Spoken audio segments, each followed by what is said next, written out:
The sacred is revealed in the ordinary. There is a beauty in this. But how do we discover the mystery of the sacred in our seemingly mundane existence?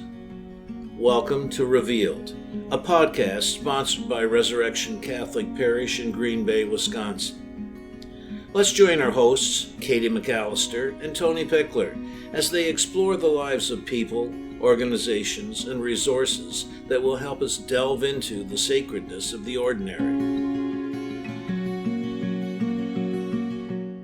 Welcome to Revealed, where we are going to be breaking open an organization. We're not going to break into the organization, we're going to break open an organization. And I think we probably ran out of guests, Tony, because we have somebody in our studio that was already here. So why don't you introduce who we are interviewing and talking with, and what are you going to talk about? All right, thanks, Katie. So as you know, we have a rotation for these podcasts, and we talk about and we interview people, and then we talk about organizations, and then we talk about spiritual practices. And the last time we had our guest Steve Meyer in studio, it was to talk about him, and we focused on him and backpacking and all this cool stuff. Today, we're focusing on an organization that he helped to found, Whatsoever You Do Incorporated, and so that's what we're going to focus on today. So, Steve, welcome to our studio. Again, you're Thank back. you. Thank you. It's awesome to be back with you. Steve and I go way back to 1980 when we met as juniors in high school. So I know a lot about him, and of course I know a lot about the organization. But today it's going to be more of a conversation about what Whatsoever You Do is into and what it stands for. Steve, I want to go back to the roots of how Whatsoever You Do started, but we have to, as you know, go back to the first offering, first program, first thing that we started, and that's Streetlights Outreach back in 2004. So love to hear your version of, because I always change it a little bit, love to hear your version of the starting of Streetlights Outreach. Yeah, it's interesting. A lot of people, when we talk to them now, assume that we had some sort of grand vision or business plan for the development of our programs and Whatsoever You Do. And the reality is we just sort of opened ourselves up and let the Spirit lead it. I don't know that we ever actually had a vision or a roadmap or anything. And yet, the more open we are, the more it keeps carrying us forward. You know, when we started Streetlights Outreach way back in the day, it was out of a sense of, I don't want to say desperation, but desperation, you know. I was in the diaconal formation program, and my kids were real little. My youngest at the time was about 4 years old, and I was working full time and taking all these classes and being involved in the parish and writing papers and reading books and everything involved in that, and coaching soccer teams. And as part of the formation, they were asking me to do something in the community, which is great, which had always been a part of my life, but got put on hold during diaconal formation. And they said, well, you gotta do something, right? I had lunch with Tony, who I had known from, as he mentioned, way back in high school, the next day. And I was lamenting this. I'm like, when am I going to do this, right? You know, how am I possibly going to fit this in? I'm taking enough time away from my wife and my children with everything else going on. I can't take more time away. And Tony, I don't know if you know this, Katie, the dude's not real compassionate. No, not at all. No empathy at all. I mean, there will be a rebuttal time here, my friend. He looked right at me and said, well, it's really too bad to be you. Yeah. But he didn't say too bad. And he just said, it's not good to be you. And what are you going to do? And I said, well, I don't know, because everything that you would normally volunteer to be involved in, shuts down at 5 or 6 or 7 o'clock. And I'm not taking any more time away. So whatever I do needs to be after 10 o'clock at night when my kids and my wife are all in bed. So I said, there are still people at 10 o'clock. So let's just go out on the street and have a presence and be where the people are. And we'll just, see who comes our way and be there with a presence to serve them, support them, companion them. And Tony was quick to respond to that and said that in his mind, that was really sort of what faith is all about, right? Just being present in the rawest, most pure sense. So he offered to go out on the street with me at 10 o'clock at night. And that's what we did that very weekend. And we've been doing it pretty much since in one form or another. So it's hard to believe that was May of 2004. So we are going to be approaching 20 years of some street presence, but just being open to the Spirit and seeing where that leads us. So over those almost 20 years, I know we could take this whole podcast and tell stories from the streets, but I'm just curious, maybe one or two, maybe you can tell one, I'll tell one, something about that. What's one of your more memorable stories or memories? Yeah, I know where you're going. What's one of your more striking or most memorable experiences from the street? I mean, there are many for different reasons, but one I think that was most poignant was one night we were out on the street, about 11 o'clock, and we were on the corner by Whitney Park, and there was this group of 3 young women that were coming by, and they were kind of giving us a hard time in a fun way. They weren't mean. They were just, bantering with us a bit and asking us what we were doing. We told them, and they were on their way out to a club. Right. And when it was time for them to go on, 2 of them headed out and the other said she wanted to catch up with them later. She was going to stay and talk with us for a little longer. And she just poured out this lifetime story that took her back to the age of 7 of her history. Now, sometimes I need to remind people that this is Green Bay, right? This isn't Los Angeles, this isn't Chicago, San Francisco. This is Green Bay, and it's very real, and it's very here. And starting at the age of 7, she was introduced to drugs by her mother's live-in boyfriend. And then she was essentially sold into prostitution by her mother to pay for her own mother's drug habit. At the age of 14, she ran away. And of course, what do you do when you're 14 and you run away? You run away from abuse, but all you know at that point for her was drugs and prostitution. That was all she knew. And so she just went right back into that cycle. So she was about 30 years old at the time. She had been in and out of jail, in and out of homeless shelters. Her life had been very, very difficult. She was trying very desperately to get her feet under her and to get her life together. And so we talked to her and we listened to her and we asked her questions. And we just had conversation. And about 45 minutes into this conversation, she looked at us and said, "I've never done this before." And we were confused by that. I didn't know what she thought we were doing. So we asked, "What do you think we're doing?" And she said this: "I've never actually had a conversation with 2 other people, 2 men especially, who were just interested in me and weren't interested in selling drugs or buying drugs or getting me to sell sex or give them sex. I've never had a conversation with 2 people that were just interested in who I am." And that really hit me at the time. I remember feeling like, well, you are 30 years old and never in your life have you had the dignity of someone valuing who you are as a human being. And that was powerful. And it reminded me that probably the most important thing we do in all of our programs, but certainly on the street, is just remind people of the value that they have as human beings and honor that sacred dignity. One of my more memorable stories from the streets, I was just thinking about this week. I was watching this movie called Captain Phillips, and it's Tom Hanks is a ship captain, cargo ship, and it gets hijacked by pirates. And the Coast Guard has to be called in, all of these people to save the crew and the ship. And I was thinking about how in the winter months, sometimes for Streetlights Outreach, we would, instead of doing outreach, because we'd say, it's cold out, nobody's out on the streets, let's do in-reach. So we'd pick out a bar and we'd go to a bar. And I remember really distinctly this one night, we met a guy named Tom, and Tom was a Coast Guard vet. And Tom, he showed me a side of Coast Guard that I had never thought about, never heard about. In the fact that I thought Coast Guard folks just save people in the Bay of Green Bay. They, their engine stopped or they're floating off on a block of ice or something. But Tom talked about being stationed up in the Bering Strait and how pirates would roam the waters up there and hijack ships. And his job as a Coast Guard person, it would go on these ships with his crew and try to take them back just like Captain Phillips's ship.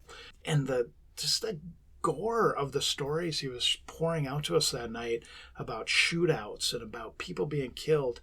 And there was this guy, Tom, in a bar downtown Green Bay, crying and just pouring out his pain and his life to us. I felt like that's, to me, what Streetlights is all about, like being present to people so that they have somebody that can listen to their story. I know I've listened to so many stories from you too, and it's such a reminder that Green Bay has these stories, that it is happening right here in our community, and I think a lot of people are not aware of that, so I love the work that you guys do to not only accompany these people, but then to share their stories so that others are aware. But Streetlights is not the only thing that Whatsoever You Do does, is it? You have this thing called block parties, which was my first introduction really to Whatsoever You Do. So what are the block parties all about? And how did they begin?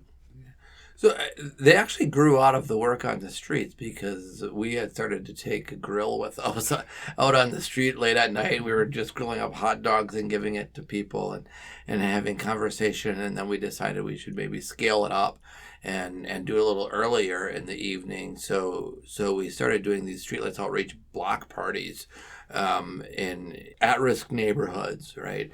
Where people were staying inside, they weren't coming out, they weren't meeting their neighbors, they weren't feeling safe and secure. So we would go in and we would invite everyone in the neighborhood out to a block party, free hamburgers, hot dogs, chips, cookies, sodas, the whole thing, and we live music, and just start to build community. I remember the first time we did one of these, there was this woman living right across the street from the park, and she had a couple kids, and she brought them out to play in the playground there, and she told us that this was the first time that she brought her kids over to the park to play because she didn't feel safe in the neighborhood. But as long as we were there, she felt safe. So she was asking us to come and do them more often. And we really saw a transition in the neighborhood as a result of neighbors just building community with each other. And now we're at Seymour Park, right? So the police department kind of invited us to consider making a positive presence and a difference in that neighborhood. So we just started, 2-3 years ago, right? So this is actually only our second year in Seymour Park. Yeah. And it's interesting how quickly that neighborhood has welcomed us. Because the first time we went there to do a block party, no one showed up, right? They didn't know who we were. They didn't trust us. But it didn't take long. And now when we show up for a block party, all the neighbors come out. They've really welcomed us. What I love is the kids that are running around and playing with each other and just growing that community, because that's the future right there. So Streetlights Outreach, it's only one of a number of outreach programs and things that we do. That transitioned over the years to what we now have, what's called Whatsoever You Do Incorporated. Can you kind of talk through a little bit how that evolution took place? It took place reluctantly, Tony. If you remember when we started Streetlights Outreach, we were all about, how did Jesus do church? And it was on the streets. It was, without bureaucracy, no walls, no structures, just person to person. So we were very intentional about not having corporate bylaws and structures and just being organic, volunteer, just as close to the earth as we could be, and as close to the people that we could reach. But as our programs were growing and expanding, and we started a program called Amani Outreach, which has volunteers going into homes of people, we realized that we do live in a world in which you need to have things like insurance, and other things that responsible people do. And as much as I just really resist responsibility, I had to own up to it. So we incorporated under Whatsoever You Do Incorporated as a 501c3 nonprofit. So we could accept donations from people that potentially be tax deductible for them, but just do things like grown-ups. So why the name Whatsoever You Do, and what is your purpose? That's ultimately the gospel mandate, right? I mean, the gospel mandate is to love your neighbor as yourself, and then how do we do that, right? And Jesus says, well, what you do for the least, right? What you do for the least. And that's really what our organization is about reaching out and building connection, community with people who would otherwise feel marginalized, and that the rest of our culture might term the least of our brothers and sisters, and to welcome them into this community. I find it hard sometimes to explain whatsoever you do to people, like what we are, who we are, what we do, what our purpose is, what our why is. I mean, how do you chunk it down for people that is understandable? It's fascinating because I think that's more of a commentary on our community and our culture than it is on our organization. Because we if it's ambiguous what we do, we think that's on us. But we're called Whatsoever You Do Incorporated. And if people have no idea what that means or what we would do, like, wow, there's an opportunity there to educate on the gospel a bit, perhaps. But I just tell people that Whatsoever You Do is an umbrella organization over a number of programs. And then we talk about Streetlights Outreach and Amani Outreach and Spokes for Hope and Giving Garden and Spirit Way. That's sort of our 5 core programs. And those make sense to people. What are the programs? What do we do? And why do we do them? But they all fall under this umbrella of reaching out and building communion with the people on the margins. So I got to tell a little story. When I was younger, my dad was a railroad engineer, and we always brought him down to work and picked him up. We always passed this house on Velp. It was this big, beautiful house, and I always wondered what it was going to be like inside. You guys actually introduced me to actually live out my childhood dream and get in that house because you bought it. You bought this big, huge Atkinson house on Velp. And why did you do that? What is the purpose of that besides, letting me in the door so I can see what it's like inside? Because we're crazy. You're crazy. Tony always was a huge disciple of Dorothy Day, and really had this vision for a Catholic workers' house in Green Bay. We were doing a lot of discernment on what that means, because what a Catholic workers' house was in the 1960s is different, all these years later, where we have different social structures in place.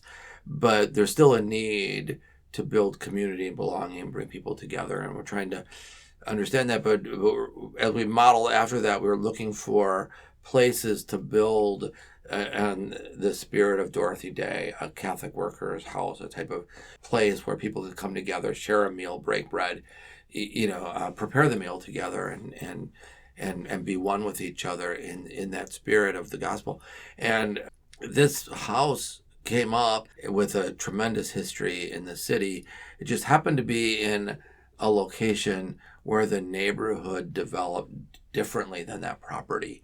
So it screamed to be a family home, but no families were interested because of the location.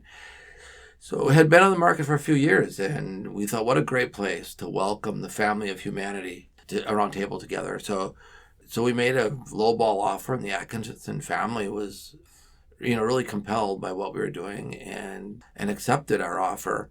I think to our surprise, but that heart was in the right place too. And so we see the whole thing as being spirit-led and spirit-fed. And of course, as soon as we got into the house and started to make some necessary improvements and upgrades, the COVID hit, the pandemic hit. So that slowed everything way down. We weren't able to, but for about 2.5 years, we weren't able to really bring people and gather people in there the way we had originally envisioned. But we're just starting to get a track record of doing that now. Mm-hmm. Yeah, what kind of things do you do? Like, things do you host there? What do you do? Well, we've had spirituality groups meet there. We've got a group that meets every week. We've got a group of guys who meets on a monthly basis just to kind of share life as guys. Mm-hmm. We've had retreats for pastors there. We've had meals there for widows. We've had meals for people who are shut into their homes. It's just a little bit of everything. We had a couple book signings of this famous author named Steve Meyer there not too long ago. So there's a little bit of everything there. as I noted before, Whatsoever You Do is just going to approach 20 years here real soon. How have you seen the organization change? So I want you to be a little bit of a historian, but also be a little bit of a futurist, and what do you see for Whatsoever You Do down the pike? The organization has certainly changed more as an evolution than as a change, I think. But it hasn't lost its person-to-person core, right? That idea of people just being humanly in contact with each other without institution separating them, without barriers of rubric or anything else, just people being one with each other in a very whole, real, and sacred way. So that's been continued, and that I hope never changes, because that's at the core of how Jesus did church and how we've been doing it. It's evolved in terms of the number of programs, but more importantly, the people we've been able to bring into communion with ourselves. So, we started on the streets, but then we opened up to, people who are shut into their homes, elderly and disabled people. We've expanded to people who need transportation or rely on safe bicycling for transportation to and from work, and so our community keeps expanding to other areas on what we would consider the margins, and serving them. So that's been wonderful. That's been just a beautiful thing to watch. One of the things that I think we've been seeing lately that really touches me in a way that I had never planned. Of course, we never planned any of this. Was the way those previous barriers or those previous definitions of being on the margins or not have disappeared, right? We're now seeing people that are living upper middle class lives, come into communion with each other, meet in the house of various things, and we realize that they're broken in different ways. That ultimately some of us might be broken socioeconomically, some of us are broken spiritually, some of us are broken from unresolved traumas. Everyone's bringing that together and realizing that in our brokenness, we're all walking the same pilgrim journey together. And so that's that ability to identify with each other through breaking ourselves open and pouring ourselves out has been powerful for me. And as I look at the future moving forward, I don't know. We've never done any future planning with this, Tony. I don't know. You let the Spirit take you. Yeah, where it leads, it leads. But we've been sensing in our conversations, we've been sensing a real hunger in our community and in our world for people who are being church, not as a noun, but as a verb, not as a thing or an institution, but as an action and a movement. And that's the trajectory we've been on, and that's a trajectory I see continuing in some new and surprising ways. So if somebody wants to be involved in Whatsoever You Do, how do you get involved? What do you need? How does the average listener get involved in your organization? Assuming that the average listener has a certain degree of discerning intelligence, they're not going to want to get involved with us. So what does that say about me? Because I'm involved with you guys. Well, all right. What does that say? So no. Look, if they're in the community, and they want to reach out to Tony at Resurrection, they want to reach out to me at St. Elizabeth and Seton, that's great. Otherwise, they can go to our website, whatsoeveryoudo.us. That's whatsoeveryoudo.us, and they can input. They can click on the programs, they can see it, then they can input their contact information, and we can get back to them and align them with whatever opportunity best fits their giftedness and their time and what they're willing and able to do. They can also make donations on that link. I should mention that too. Yeah, that's kind of important stuff. Nice plug, Steve. Well, it's another way to contribute. So where do you see that sacredness? So you're more into the spirit. Where do you see that spirit alive in what you do, and where do you see that sacredness?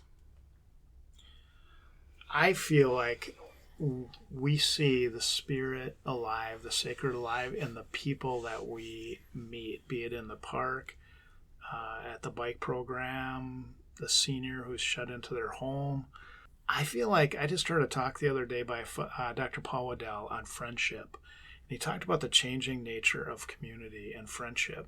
And I feel like whatsoever you do has this purpose of being community for, as you said, for everybody. Like there is no, I always love the scripture passage, there's no Jew nor Greek nor slave nor free, woman or man. We're just all one in the body of Christ. And I feel like that's what whatsoever you do does, is give people a place and a sense of community. And I think that's where I most experience the sacredness and the spirit is in those relationships. And we've, as you noted, I mean, when we think about it, we started on the streets 1 by 1, 2 by 2. That grew to block parties.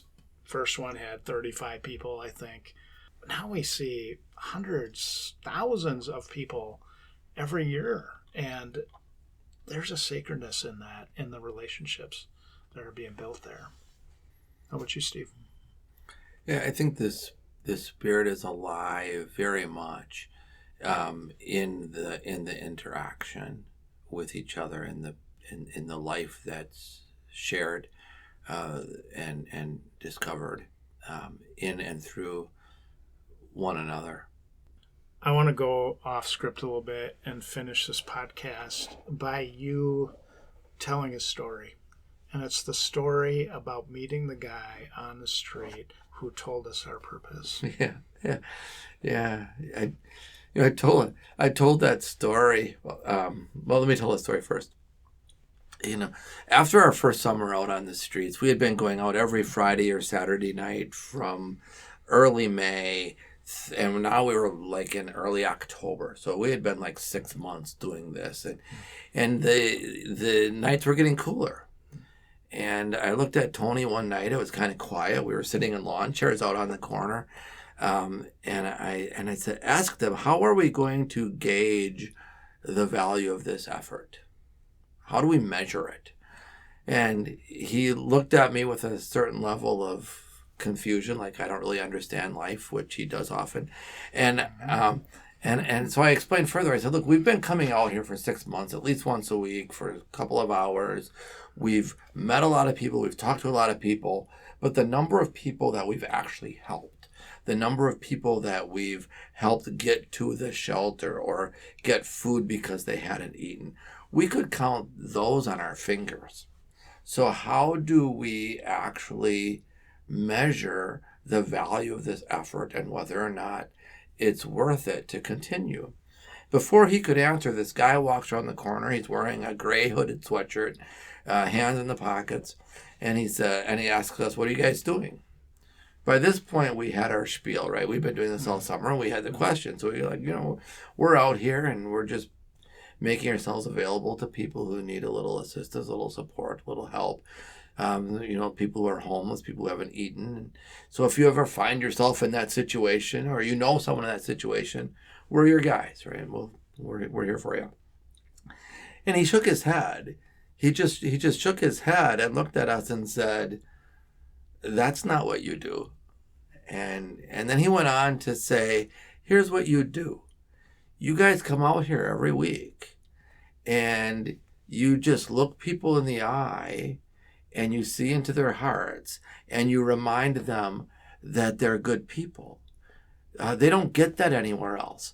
They know where the food programs are. They don't need you to tell them. They know where the shelter is. They don't need you to tell them. But and when they go to those places, they get processed.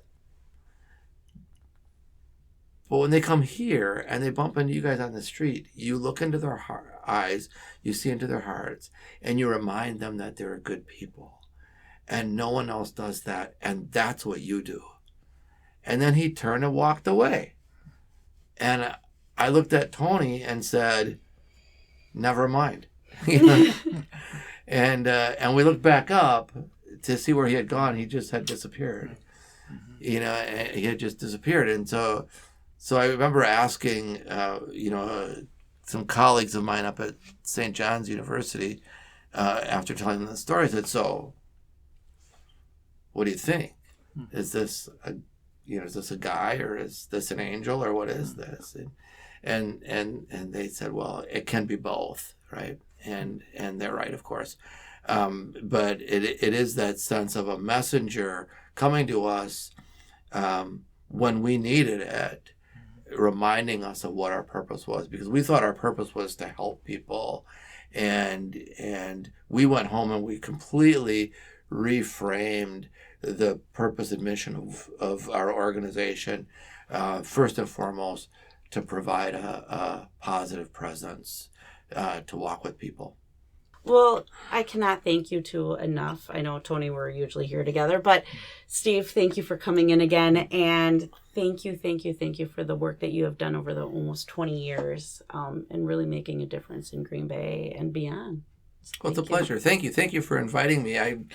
No one ever invites me back. This is the first time I've ever been invited back. Well, just put it this way. You are our first guest on Revealed. You are our first repeat customer on Revealed. So, hey, you're a first. So you'll be our last guest then, I guess. No, thanks for joining this journey of life. It's a pleasure. Thank you so much. This has been Revealed, a podcast sponsored by Resurrection Catholic Parish in Green Bay, Wisconsin.